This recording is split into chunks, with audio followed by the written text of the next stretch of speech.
In 1962, the Cold War gripped every capital, every desk, every shadow. The United States and the Soviet bloc faced off in proxy wars, espionage, and brinkmanship. Washington saw Cuba, a tiny island 80 miles off Florida, as a vital front. Since Fidel Castro's revolution in 1959, U.S. leaders feared a Soviet stronghold so near.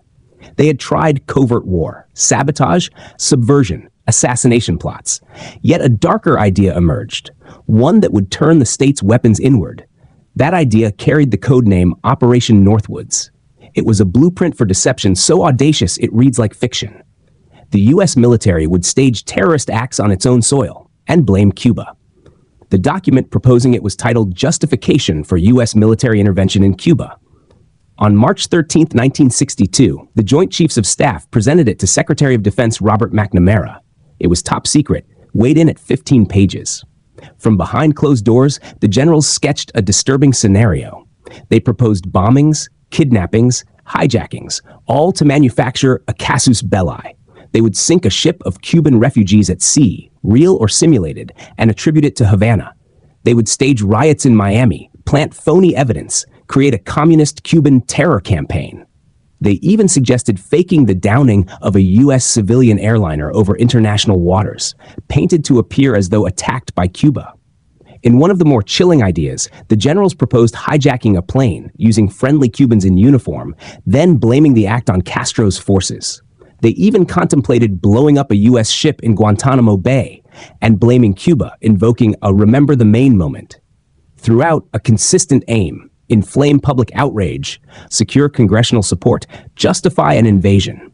The architects of Northwoods knew how to dress lies in credible form. They proposed staging funerals for mock victims to give emotional weight to the fiction. They would fabricate attacks in U.S. cities, Miami, Washington, elsewhere, to seem spontaneous. One document noted Houston, Miami, Washington among possible locations for the operation. The report pressed that world opinion should be favorably affected by making Cuba look aggressive. These proposals came under the umbrella of Operation Mongoose, a broader U.S. covert campaign against Castro's Cuba. Mongoose involved sabotage, infiltration, and the disruption of Cuba's economy and communications. Northwoods was the radical complement: create the lie first, then invade under its shadow. But was this signed by Kennedy? Did he order it? The historical record is clear: no. President John F. Kennedy refused the proposal. He rejected Northwoods outright. Later, he dismissed the author, General Lyman Lemnitzer, from his role as chairman of the Joint Chiefs. Lemnitzer was reassigned to NATO in 1963. Day by day, the pull of extremism threatened sanity at the helm. The generals had grown frustrated by Castro's durability, by the failure at the Bay of Pigs in April 1961.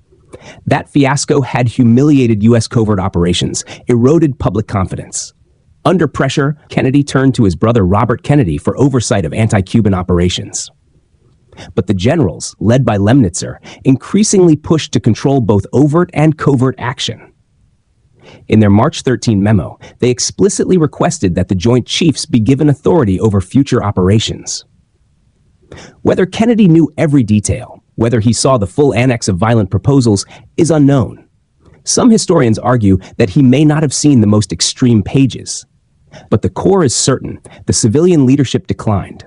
The plan remained on paper, never enacted.